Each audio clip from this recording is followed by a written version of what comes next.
News 46. Local coverage you can count on.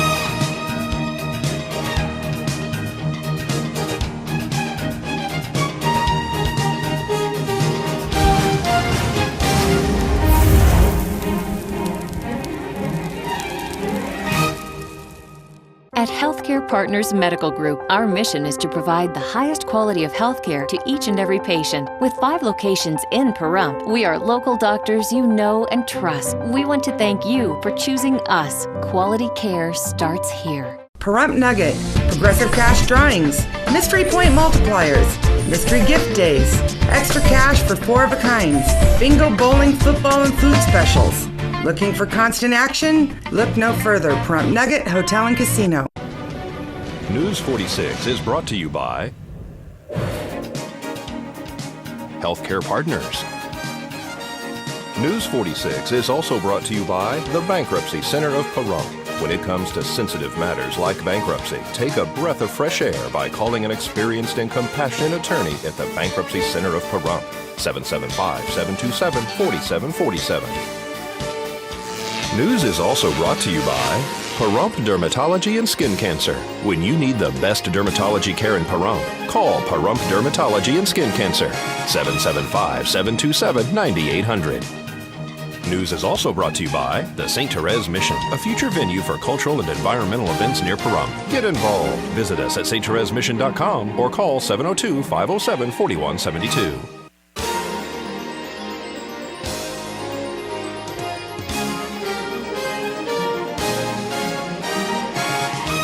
Tonight on News 46, Daniel Robbins is denied bail again. A verdict is reached in a home invasion case. And a single vehicle rollover involves another vehicle and a structure. News 46 starts now. You're watching KPVM News 46 with Rick Vale and Rhonda Van Winkle. Local coverage from Deanna O'Donnell. News 46. Local coverage you can count on.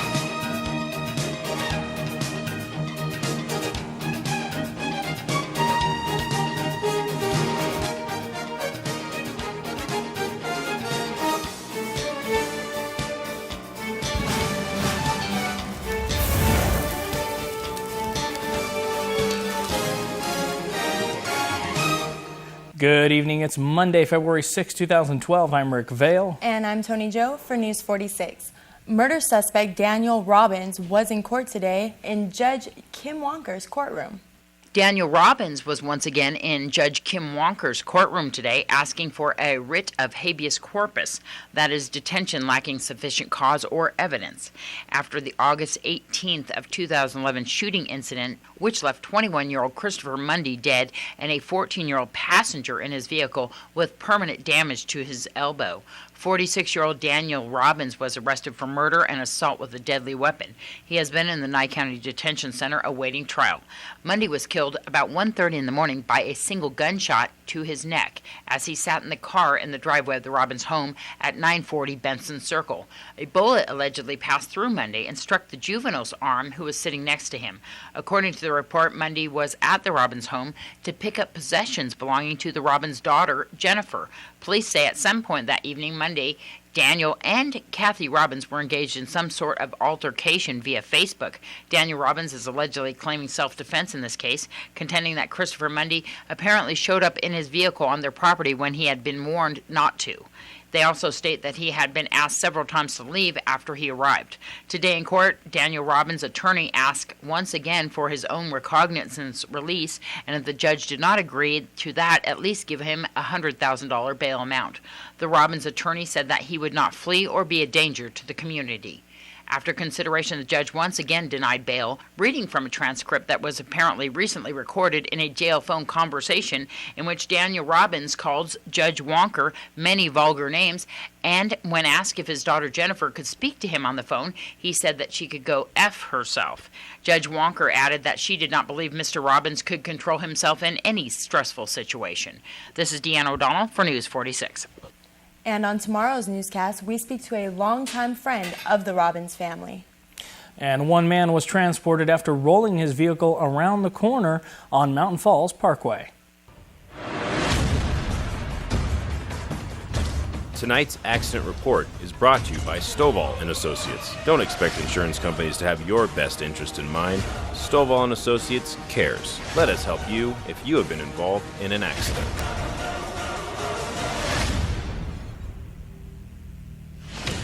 A single vehicle rollover last night on Mountain Falls.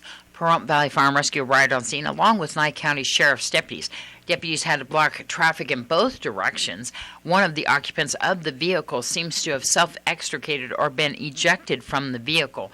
He was transported via Pahrump Valley Fire and Rescue ambulance to Desert View Hospital with injuries. Another occupant of the vehicle seems to have sustained no injuries in this accident.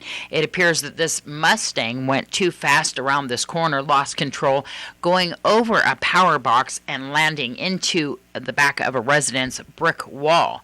We are not sure at this point if drugs or alcohol played any part in this accident. Nye County Sheriff's deputies are investigating this accident. This is Deanne O'Donnell for.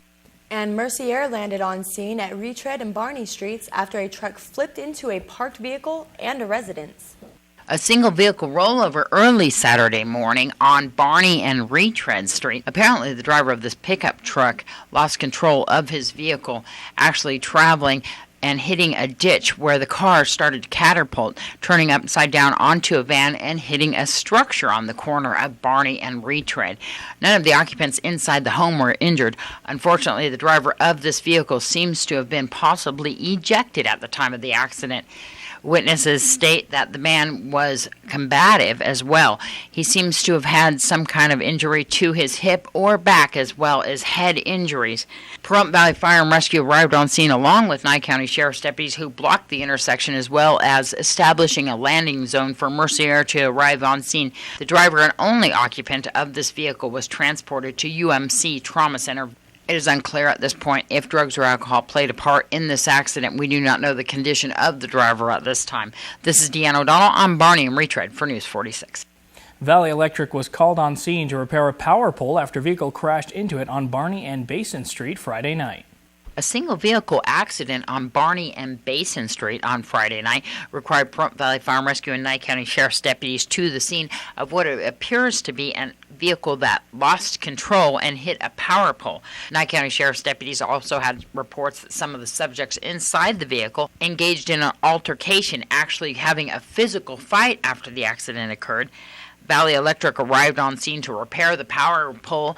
No one inside the vehicle was apparently injured in this accident. Nye County Sheriff's deputies are investigating. This is Deanne O'Donnell on Barney and Basin Street for News 46. Coming up after the break, the Nevada caucus results are in. And we'll have all your Super Bowl wrap-up info. We'll have all this and more after the break, so please keep it here.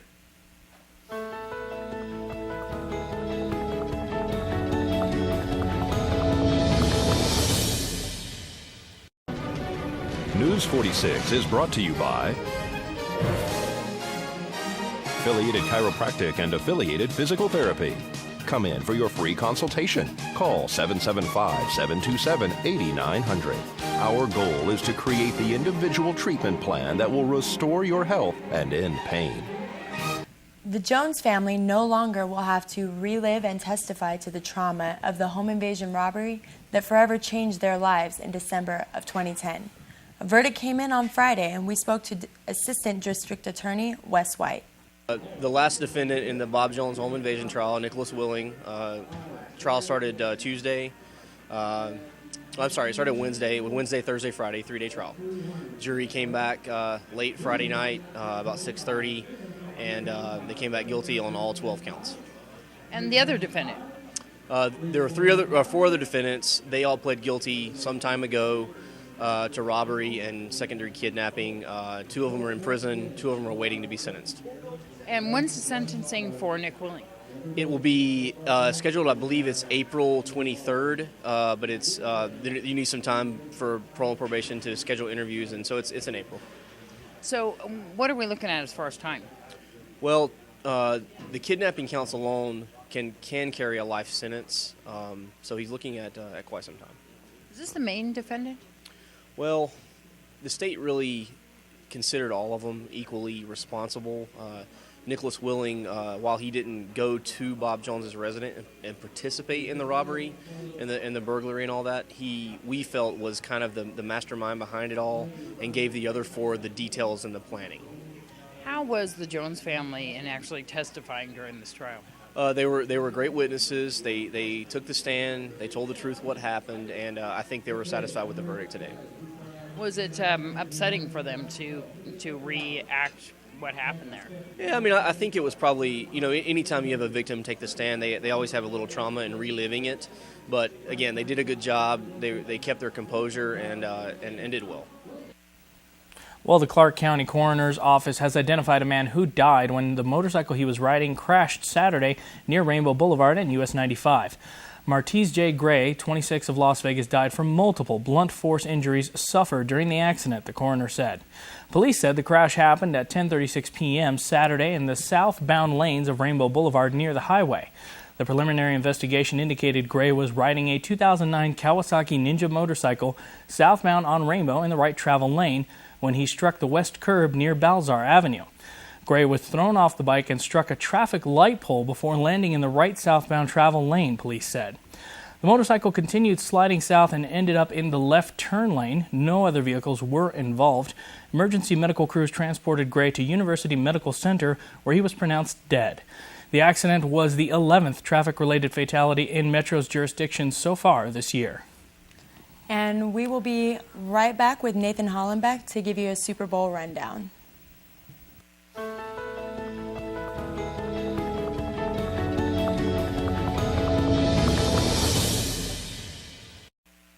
Good evening, Pahrump. Last week on Friday, I announced all the places you can watch the Super Bowl, whether it was the Nugget, Woofie's, or even your local bar. And speaking of the Nugget and Woofie's, we had a great turnout with viewers of the Super Bowl. And lots of giveaways and rooting going on for both places. And well, with that, the moment we all have been waiting for happened yesterday on Super Bowl Sunday. The New York Giants and the New England Patriots for the rematch, as fans of both teams have affectionately called it. And well, the rematch didn't really go the way that the Patriots and their fans wanted it to go. And let's face it, it's turning out that Indianapolis is a Manning town, whether it's Peyton Manning or Eli Manning. Eli Manning led another fourth quarter touchdown and drive and won his second Super Bowl MVP on Sunday night, leading the Giants to a 21-17 victory that provided a pulsating finish to an NFL season that started with turmoil and a lockout. If the Patriots would have won, they would have tied the Niners and the Cowboys in Super Bowl wins. Even though for the Cowboys and the Giants this season, Cowboys didn't have any chance winning against the Giants.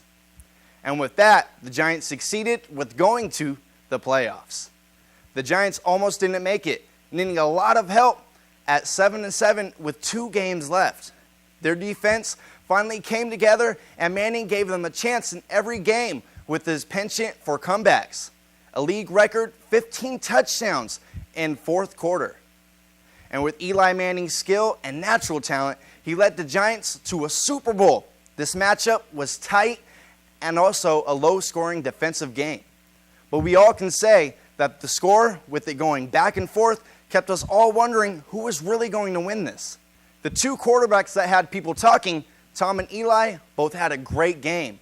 But hey, they are 2 unbelievable quarterbacks that are great at what they do. Eli Manning was 30 of 40 with 296 yards and 1 touchdown. And also, Tom Brady was 27 of 41 with 276 yards and 2 touchdowns and 1 interception.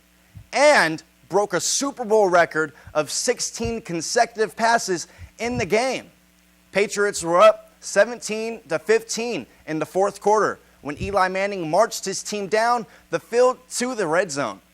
Patriots coach Bill Belichick did the math and decided on a trade-off, give up a touchdown for some time.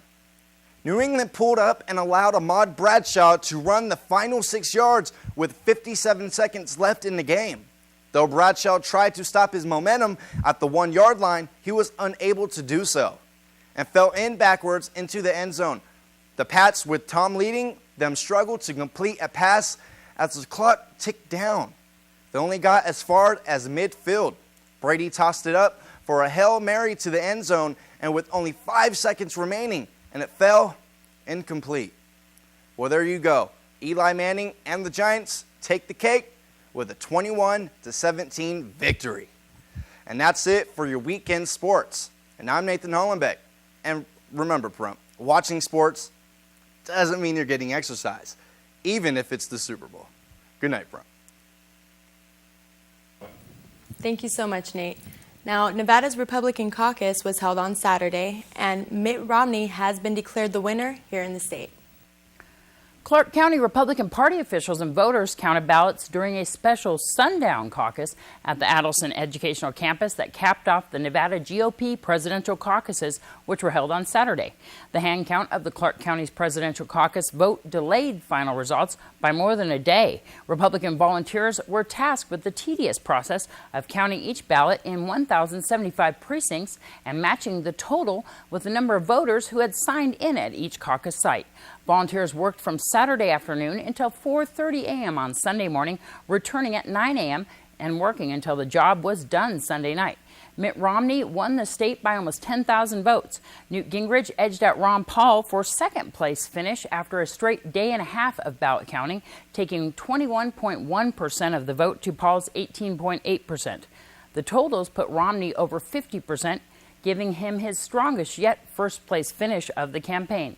That means Romney will be taking 14 Nevada delegates to the convention, while Gingrich will be awarded 6 and Paul 5. Santorum, who polled 10% of the statewide vote, will receive 3. Only 32,963 voters participated in the caucuses, far short of the 44,000 Republicans who voted in the 2008 GOP caucus. Romney also won 4 years ago during his first run for the White House. I'm Deanna O'Donnell for News 46. Well, Nico's Pizza is now open after the vehicle versus structure accident, which shut it down temporarily. On January 17th, a car crashed into Nico's Pizza located here on Loop and Postal Road, forcing them to close down for a couple of weeks. But good news is they're open again, and they have dine-in and carry-out and delivery. They're open from 11:30 to 9, 7 days a week. And their sign says they're home of the Super Sub, but they also have much more here too. They have salads, subs, pastas, and much more. Give them a call at 751-9090. This is Zach Fuentes for News 46. Well, folks, we'll have more local news coming up right after this break. Please keep it here.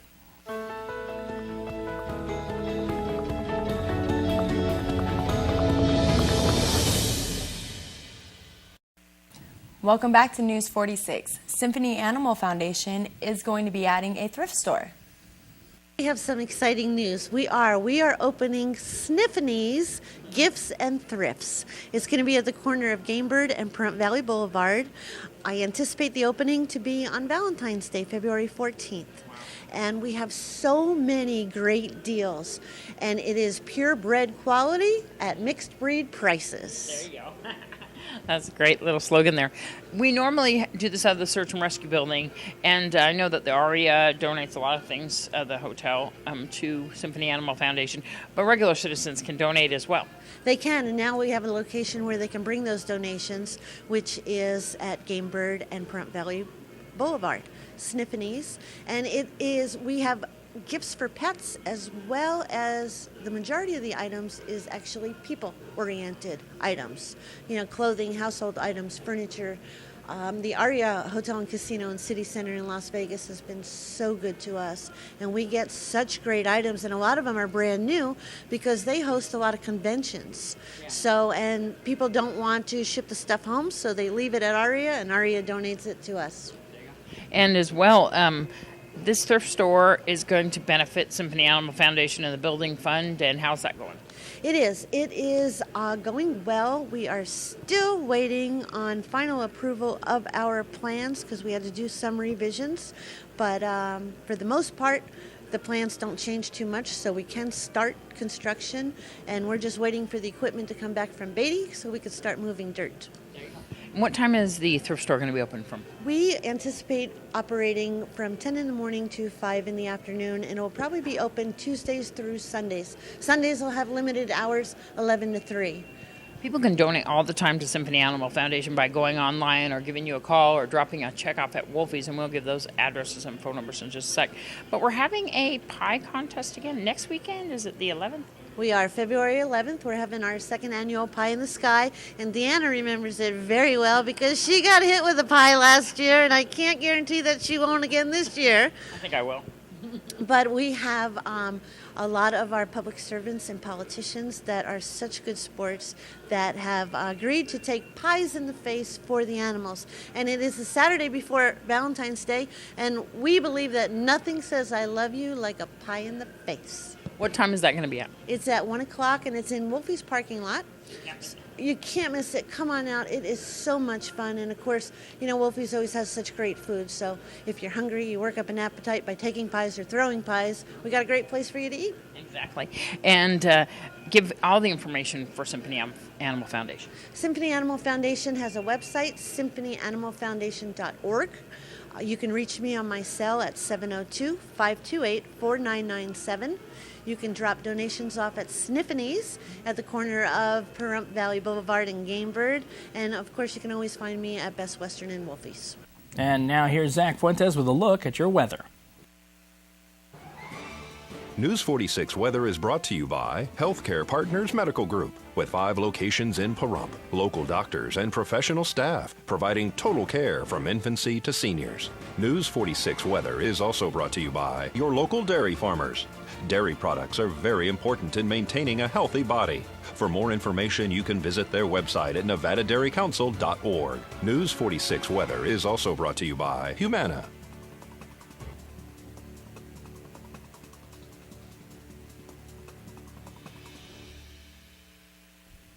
Welcome back to News 46. Zach Fuentes here with your weather. Hope everybody enjoyed your weekend and had a good time. But Super Bowl's behind us now, so let's take a look at today and the rest of our 7-day forecast. So starting with today, we have mostly sunny skies, a few clouds in there. Our high was 62 degrees. Winds were coming out of the east-northeast at 6 miles per hour, and our gusts were at up to 5. Pressure was at 30.13, and our UV index went up a little bit there at 4, moderate. Humidity was at 24%, and our sunrise was at 6:41 a.m. Today's record was 78 degrees back in 1963. Tonight, looks like we're going to have partly cloudy skies. Our low is going to be 33 degrees, and our winds are going to come out of the east-southeast at 4 miles per hour. Gusts are going to be at up to 5, and our humidity at 34%. Sunset was at 5:16 p.m., getting later and later, and tonight's record was 19 degrees back in 1989. Tomorrow, we're going to have cloudy skies.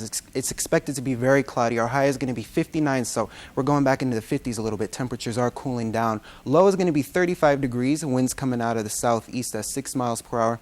And our gusts are going to be at up to 10. And today, our UV index went up from its usual 3, moderate. Tomorrow, it looks like it's going to go down to 2, low.